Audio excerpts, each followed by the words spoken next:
Di pembahasan kali ini saya menganggapnya fenomena ini atau fakta ini adalah suatu musibah, teman-teman. Cuman mungkin bagi mereka ini adalah suatu karunia. Karena mereka memiliki seorang Habib, yang Habib ini bisa menjadi wali kutub yang diakui oleh semua kalangan habaib.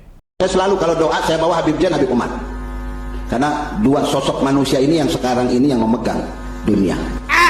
Dua sosok ulama besar, Habib Zain bin Ibrahim bin Semit, kemudian Habib Umar bin Muhammad bin San. Saya mendapatkan cerita ini dari satu orang aulia. Dia katakan dunia ini ya dipegang oleh dua orang ini. Yang satu di Madinah nggak mau keluar, yang satu berdakwah keluar, bagi-bagi tugas. Subhanallah, ya. Yang satu yuhibbul khumul, ya. Yang satu Syekh Abu Bakar bin Salim, ma'ruf. Semuanya orang agung, semua orang mulia. Saya afwan, walaupun saya murid Habib Zain, saya kalau berdoa saya bawa Habib Umar. Selalu saya gandengkan Habib Umar. Saya selalu berdoa, Allahumma hafadz Syekhana Al-Habib Zain, Al-Habib Umar bin Muhammad bin Salim Al-Habib. Allahumma hafadhuma, Allahumma barik lahuma warda anhuma warfa'. Habib yang pro kontra. Dulu kan memang ada Habib yang saling serang-serang. Namun sekarang seluruh habaib mengakui beliau ini adalah wali kutub. Maju mundur cantik.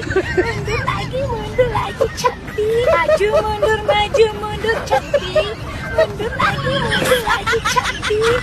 Dan ternyata teman-teman, pada kenyataannya Habib ini adalah sosok Syiah. Perhatikan baik-baik, ini bukan pernyataan Harry Pras, tetapi ada salah satu kiai yang membongkar kedok bahwa Habib Umar bin Hafiz adalah sosok Syiah. Bahkan gurunya juga terbukti orang Syiah. Jadi sebelum kita memberikan tanggapan lebih jelas, kita simak videonya.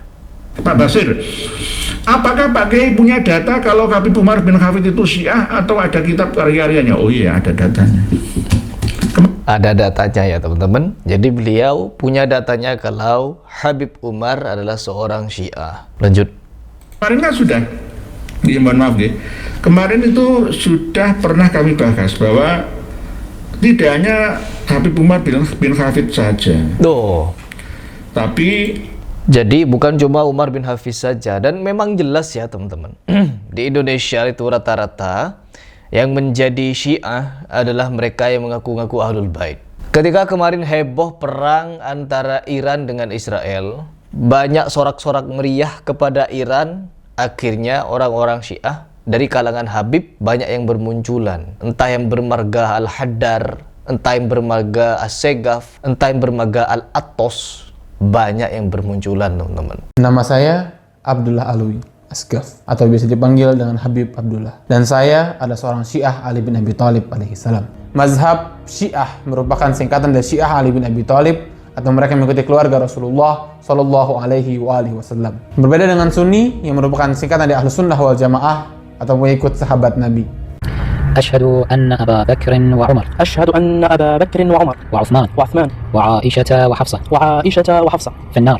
Bahkan asal kalian tahu, saya punya teman seorang Habib. Saya punya teman Habib, dan Habib ini adalah Habib yang bertaubat teman-teman. Dulu pernah jadi ya semi-semi dukun, cuman sekarang sudah mengenal manhaj salaf. Dan dia membuka fakta bahwa di kalangan habaib itu orang-orang yang menganut agama Syiah banyak teman-teman. Jadi memang yang mendoktrinkan Syiah di Indonesia rata-rata ya Habib. Karena apa? Karena ajaran Ahlul Bait ini memang sejatinya dari kalangan mereka, dari kalangan Habib. Ahlul Bait, ya orang Syiah kan mengajarkan Ahlul Bait teman-teman. Ahlul Bait palsu kan mereka ini, orang-orang Iran, orang-orang Yaman. Houthi ya di Yaman itu kan Houthi juga berkuasa teman-teman. Houthi, Syiah 12 imam. Aduh, kacau memang, kacau. Lanjut dulu. Ya sekelas cerita Al-Faqihul Muqaddam ya, walaupun ini sosok fiktif sekalipun, itu sebenarnya dari tokoh Syiah. Ada kitabnya, nanti kami buka bersama dengan panjenengan semua. Boleh tuh. Jadi jelas bahwa Habaib Alawi itu lebih condong ke Syiah daripada Ahlus Sunnah. Syiah yang bertakiyah. Ya.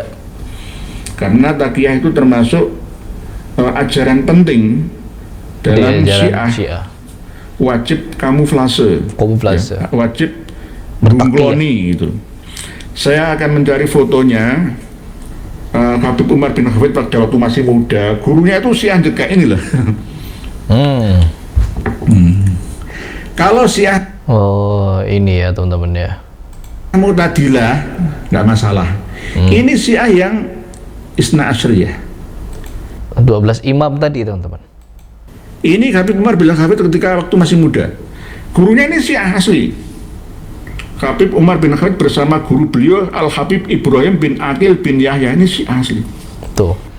Kan rata-rata di Indonesia yang menjadi Syiah itu ya Habib teman-teman. Rata-rata. Dan mereka yang mendoktrinkan kepada umat di Indonesia. Siapa tokoh Syiah di Indonesia yang paling terkemuka? Siapa itu? Syahab itu. Ada namanya Syahab. Labib. Aduh ya Allah. Maulud bid'ah. Orang Syiah yang pertama yang membawa maulud yang dipakai oleh Ahlussunnah wal Jamaah. Hol, orang Syiah yang pertama membawa hol dan dilanjutkan oleh NU. Tabarruk, berkah, ziarah kubur, tawassul, sholawatan rami-rami adalah semuanya tradisi Syiah yang juga dilakukan oleh Ahlussunnah wal Jamaah. Saya tidak ada perbedaan dengan kiai-kiai. Mereka tawassul, mereka tabarruk, mereka kunut, mereka macam-macam. Saya sama dengan dia. Tapi saya Syiah, dia Ahlussunnah wal Jamaah, saya bersaudara dengannya. Ya Allah. Kamuflase teman-teman. Orang Syiah kamuflase. Ngaku-ngaku Sunni, Habib. Dari markas Al-Uraidi Lidirosat wan Nasr pada waktu beliau masih muda. Jadi orang Syiah khusus yang bertakiyah itu kalau membaca Al-Quran itu mesti nggak enak didengar kita, mesti nggak enak itu loh. Coba iya. Jelas ya teman-teman. Ketika saya mendengarkan Habib Umar baca Al-Quran, Bismillahirrahmanirrahim. Bismillahirrahmanirrahim. Qul huwallahu ahad, Allahu samad, lam yalid wa lam yulad wa lam yakul lahu kufuwan ahad. Ya mau bagaimanapun orang mendengar yang sadar bahwa bacaannya ya kurang baik, kurang tepat, kurang ini, akan dianggap sebagai suatu penghinaan kepada Habib. Padahal memang Habibnya Syiah, kata beliau. Dan orang Syiah memang kalau baca Al-Quran ya buruk. Katanya kan begitu. Dan satu hal lagi teman-teman, setelah saya nyimak beberapa Habib juga seperti Habib Jindan, Habib Fulan, ternyata memang cara baca Al-Qur'annya mereka ya Bismillahirrahmanirrahim. Alhamdulillahi rabbil alamin. Arrahmanirrahim. Maliki yaumiddin. Iyyaka na'budu wa iyyaka nasta'in. Ihdinas siratal mustaqim. Siratal ladzina an'amta 'alaihim ghairil maghdubi 'alaihim waladdallin. Jadi ya begitu teman-teman. Jadi tahu alasannya saya kenapa mereka bacaan Qur'annya begini begitu.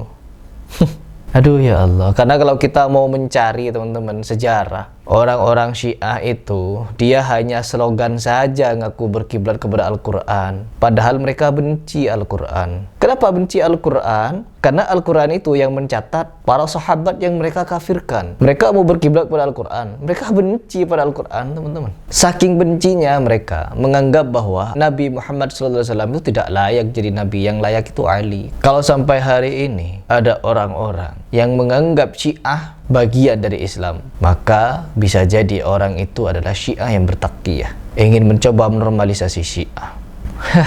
Lanjut dulu.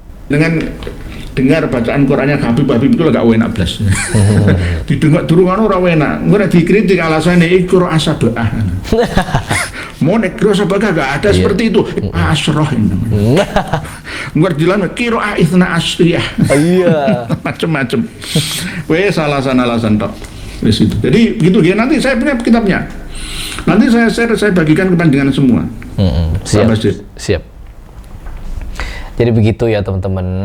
Saya di sini hanya ingin ngajak kalian mikir, bukan ingin ngajak kalian ngejudge bahwa Habib begini begitu. Karena memang kita harus ngejudge sesuai fakta. Mereka kan mengakui Habib ini, contoh kecilnya adalah Kiai Idrus Ramli. Kiai Idrus Ramli membela Habib mati-matian. Apapun keramat cerita-cerita khurafat Habib dibela mati-matian oleh Kiai Idrus Ramli. Tetapi dulu sekali Kiai Idrus Ramli pernah menentang Habib mati-matian. Seperti Habib Husain Al-Haddar. Habib keturunan Nabi, cucu Nabi kok disiah-siahkan. Kenapa disiah-siahkan? Apa gak takut kualat Kiai Idrus Ramli?